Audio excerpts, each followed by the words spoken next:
Rồi, còn mỗi dây cuối cùng và mỗi dây cuối cùng nữa. Cần rất là quan trọng. Tất cả dây cuối cùng này.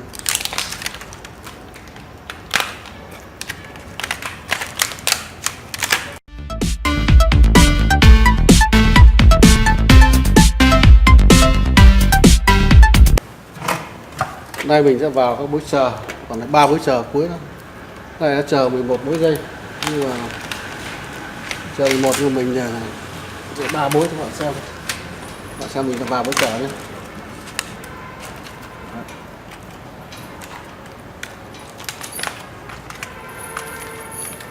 Đây, vào bước chờ.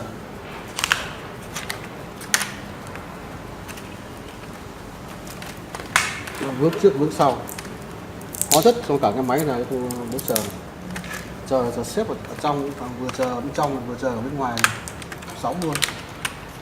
Đang vào làm bước đi xếp các bạn.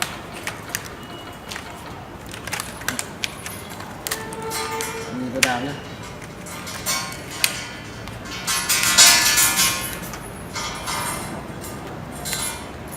Cả cái máy là khó nhất là cái bối dây chờ, bối chờ của xếp bên trong này. Ngại lắm, phần này làm đau hết tay, chủ yếu dùng tay đưa nó vào, sợi nó vào. Nó có 5 sợi, chứ 5 phân tử. Chúng ta cứ vào thì sợi một, sợi ở giữa thì cho vào cuối cùng. Còn mỗi bên có 2 sợi, từ 4 sợi thì cho 4 sợi hai bên nó vào trước. Đấy, vào xem này, 4 sợi này vào trước. Vào rồi bây giờ tôi nắn cho nó vào đi, tách một đôi. Nếu nó chồng chéo nhau thì nó không vào được cái dây dưới. Đó, thế đấy.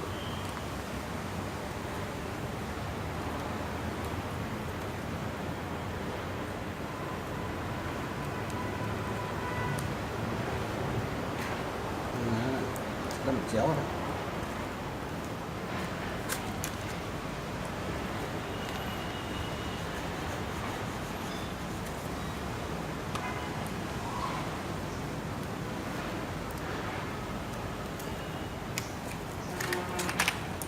Rất là khó vào. Đấy,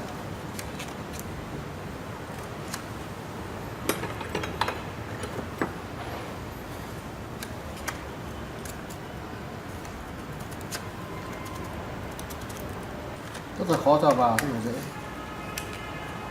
Mình chờ nó vướng. Dùng cái bàn là lách cho xuống, lựa nó xuống.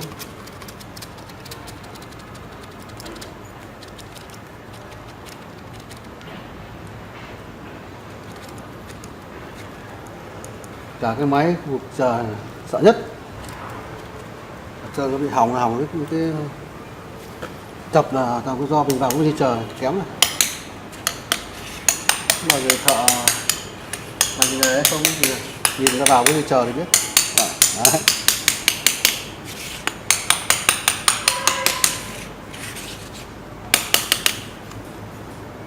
Rồi.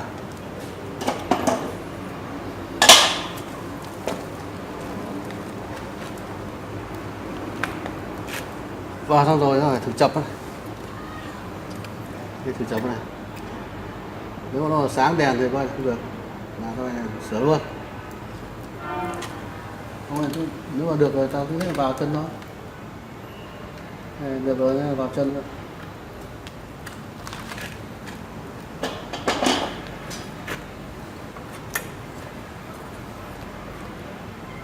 Dao nách ra.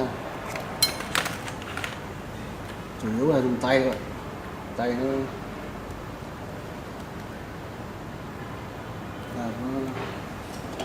nó được cái đốt đầu dây nó mềm.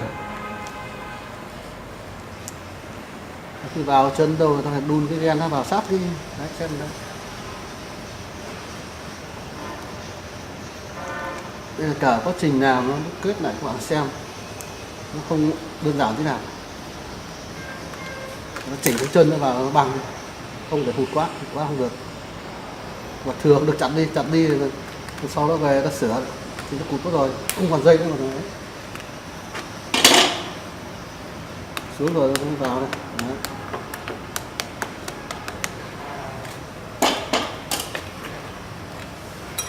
Thì vừa đóng chân đan rồi đóng vào.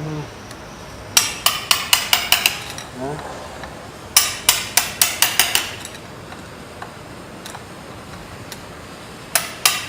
Nguyên tắc là chỉ vào cạnh dưới của sóng trước, sau đó là xếp cạnh dưới của xếp trước thứ hai, và tiếp tục vào đến cạnh xếp trên, vào sóng trên, những chân thì được cài hai lớp dưới của sóng và xếp thôi. Người ta dùng đèn để thử, nếu không người ta chấp là chân gài trước, người ta không thử đèn thì không biết được cái chọc hay không chọc thì là rất là nguy hiểm. Đấy.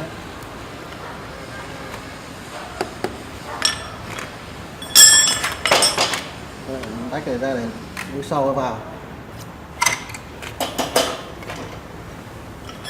Cái này hơi dồn nó ra tí. Đấy.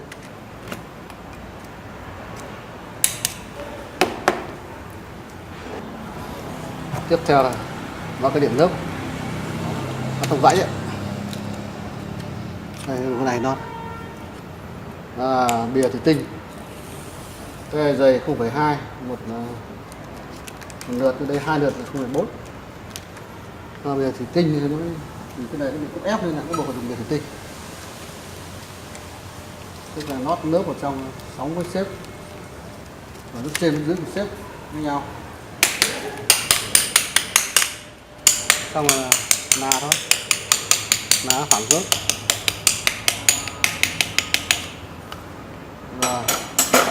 Và phẳng rồi nó lại tiếp tục thử đèn tiếp xem nó có chập không. Đấy, chập thì xử lý, không chập thì ta lại chập cái tiếp theo luôn.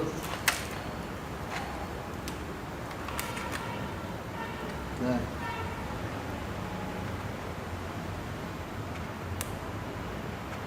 Thế là on ok rồi, tiếp tục vào cảnh tiếp theo.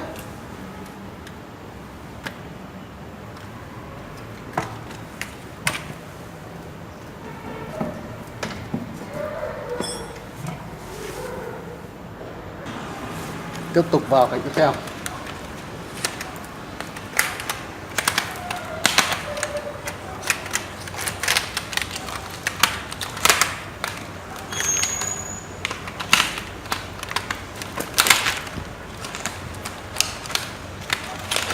Chờ phải luồn rách lắm. 2 tầng chờ các bạn nhìn đấy. Đây chờ phải xếp từ dưới.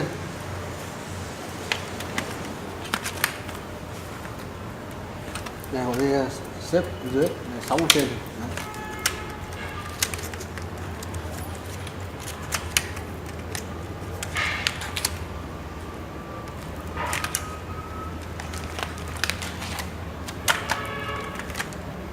Các lại vào đúng cạnh đấy thôi,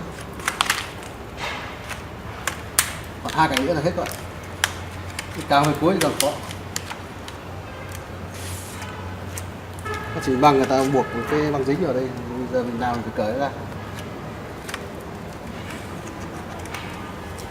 Đấy. Cho 2 cạnh bên trong trước, cạnh bên ngoài sau, cái cạnh giữa cùng. Lần lượt như thế vào. Và nhìn tôi cho vào, cho xuống dưới rãnh rồi bắt đầu nó phải chỉnh cho nó nằm không xong nhau. Để cái chỗ ra cái sợi thứ 5 nó vào, không làm thì nó xong thì nó không vào. Đấy, không nhiều nên bắt buộc là phải chỉnh. Cầm đi nách nó làm đôi.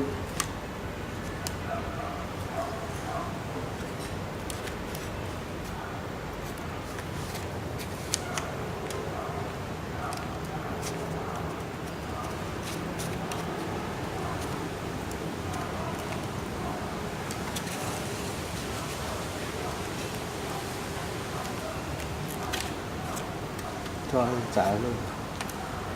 Đó. Thì nó tách ra 20 sợi, không đè nhau. Nếu không có đè nhau thì coi vứt đi luôn. Kíp nó mềm, trải nó không bị hỏng dây.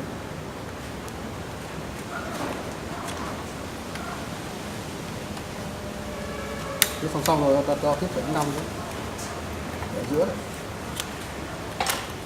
Nó là đúng quy trình như thế đây là nó không vào.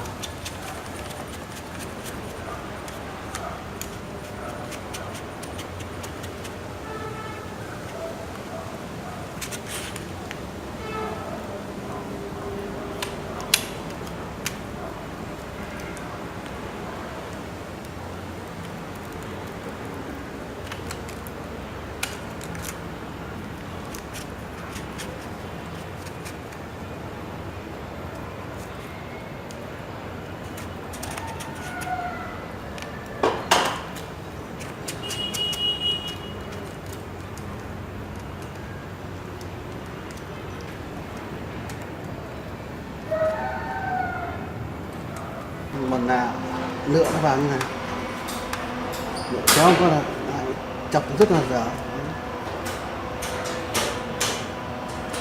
Đấy là vào rồi đấy.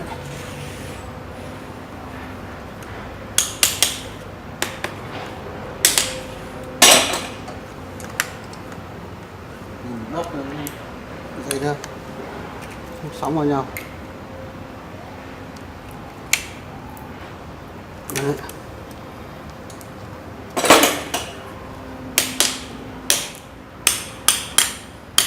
Bối là bối thứ hai, còn bối nữa hết.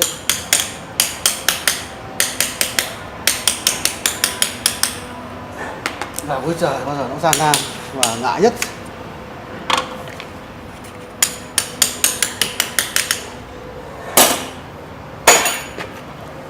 Bối trời anh vào cũng tốt thì là hỏng thôi. Này rất nhiều thao tác thế này, anh vào xong lại còn phải thử đèn xong rồi lại gài chân xong lại thử đèn xong lại nót nước. Cái quy trình nó như vậy. Nếu mà anh bỏ này đá dính đòn chắc chắn là bị. Đấy, đây bây giờ thử chập luôn.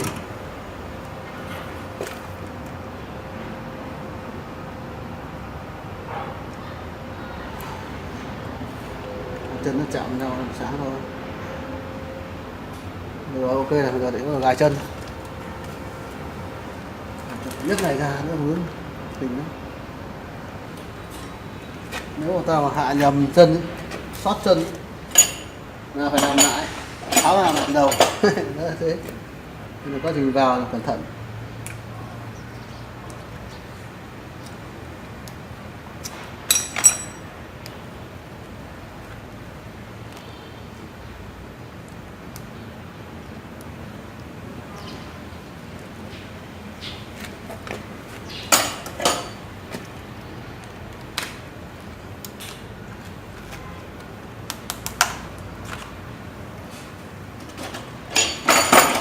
Cái mũi dao là nách thôi, tay có nó mỏng, nách này nó dồn nữa đây, nó cho vào được.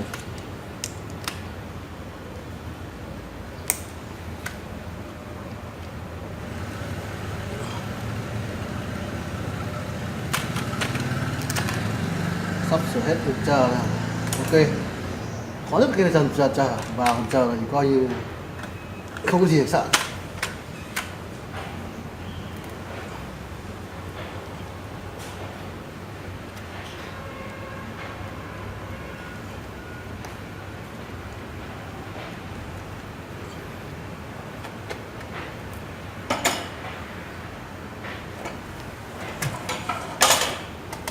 Dồn nó sang nữa không được, mình cơi đến pin để đánh sạc. Đó. Rồi dồn chân này vào.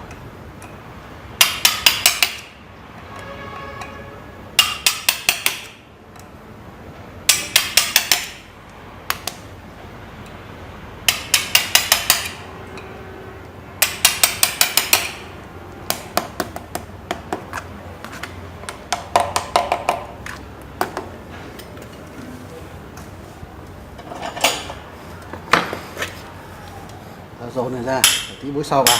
Đấy, dồn này nó không vào được, chặt xuống còn nối vào. Nếu anh vào chặt xuống con chỗ nào vào thì coi như là không thành công. Tháo ra dồn lại.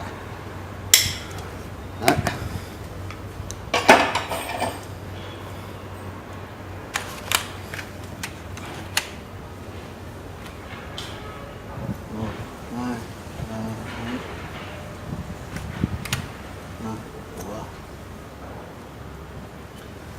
Vào bên cuối nữa.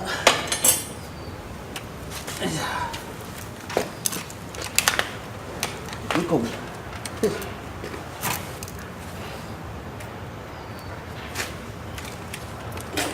về cái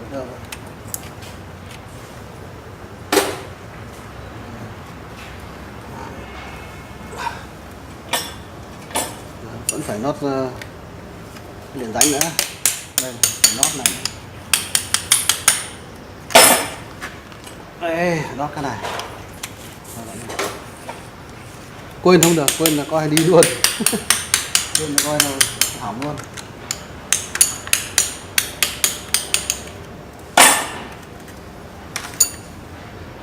Không bỏ là cái gì cả. Tất cả các cái bước gọi là quy trình rồi thì bắt buộc anh phải làm theo. Nếu anh bỏ cái trình là anh chết. Đấy, chắc chắn là được. Những người này bắt buộc phải làm tuân thủ một cách nghiêm túc. Ai nào phải làm thế thôi. Giỏi hay kém phải làm thế thôi. Không có đoạn giỏi hay là không giỏi đi. Chính là nắm được kỹ thuật, làm đúng quy trình kỹ thuật thì nó ok, còn nó không làm sai là phải trả giá. Cái máy này tôi bây giờ xuất thép thì người ta lắp lên tuyên truyền đây chạy cán thép 6 tháng sau người ta mới tháo ra để bôi mỡ, thay bi và tiếp tục chạy. Một nò thép người ta đúc cái nò thép xong người ta cán thép vào này, cưa đưa lên mà nào mà hỏng thì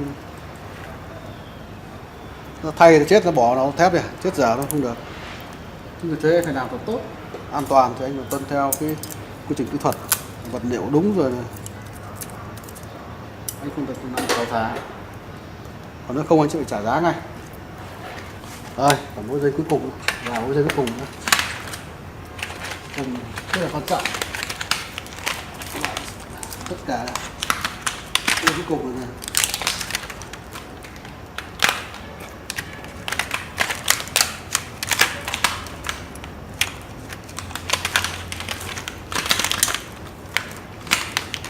Căng xịt.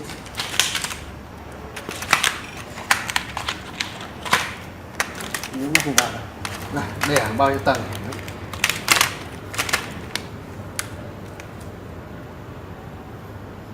Đây là ô lê chờ cuối cùng của lớp xếp này. Hàng này cũng vất vả các bạn, tay chân nó đau hết con ngón tay.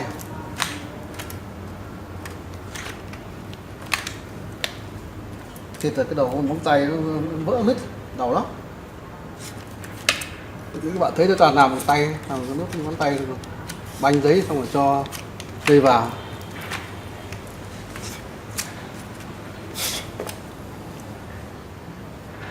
Cái nút này là mỗi dây, này là mỗi dây cuối cùng sớm nhất. Vào chờ xong nó nhẹ người các bạn.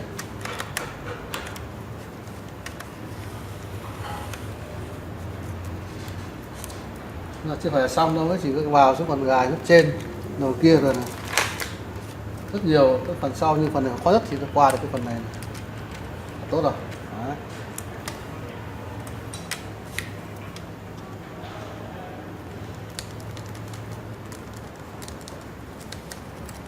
Vừa lấy phíp để trải, vừa lấy cái thanh thép mỏng ấy. Nó vừa mỏng một cái nan cái đầu ấy, cho nó lách sao cho nó vào nó không bị lệch thì nó mới không bị chập thì thôi bóc ra làm lại mệt luôn.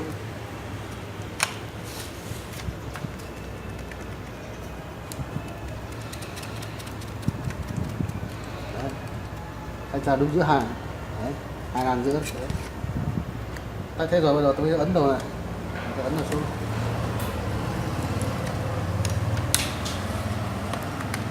Đấy. Con đưa từ này lại. Lựa vào, không phải cứ dã được, coi nha. Hay là này cho lên nách. Cái này chủ yếu nghe tay chính, vào cái lệch biết này, cảm nó cắt tay biết này. Lựa nó vào rồi sau đó cuối cùng ấy, dùng búa là nhẹ xuống. Đấy, nó như thế này nó vào đấy. Đấy.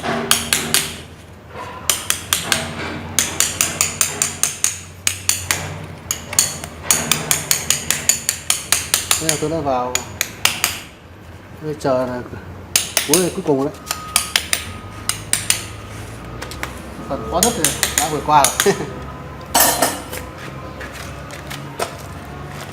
Bây giờ là thử chập á.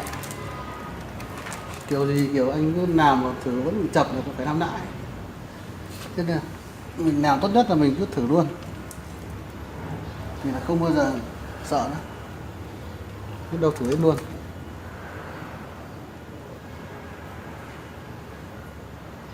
Không chập thì giống cái gài chân. Cứ làm đâu thử chập đấy. Đấy. Đúng bài bản là như thế.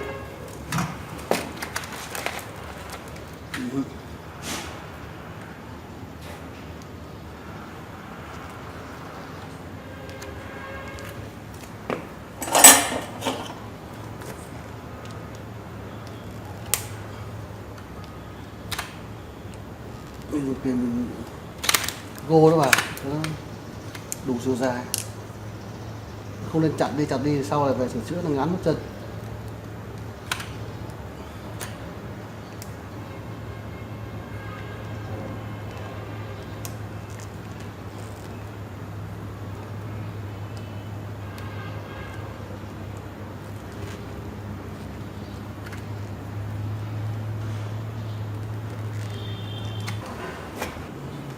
Đây, nó thử lại lần mãi thấy không gì. Rồi, hết chập rồi. Bây giờ là dồn chân nam xuống thôi. Chặt rồi, thử rồi. Đây là mũi cuối cùng một xếp dưới nha. Đấy, vào mới chờ nó vất vả thế đấy.